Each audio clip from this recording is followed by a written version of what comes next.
All right, so this is EU, Euro USD, and just like what happened on GBP USD on Friday, the NFE news gave a very bullish strength to the EU, and same way the GU hit the daily support region, and then we had that bullish move.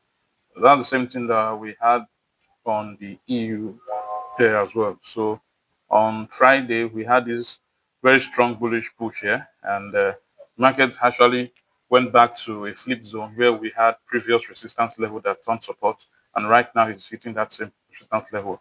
And currently, I'm going to be waiting to see if the market is going to open with a price gap or not. If it does open with a price gap, then I'll be looking to sell this pair the same way we are looking for a retracement on GU.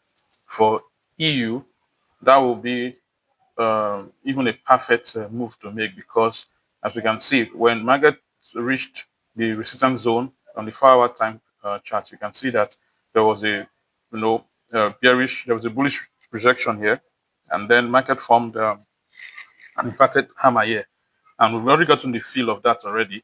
So this is going to be a strong zone for a reversal, and I'll be looking towards selling from this region back to this region, and then from here we can decide to buy, or whatever happens at this point we'll consider that later.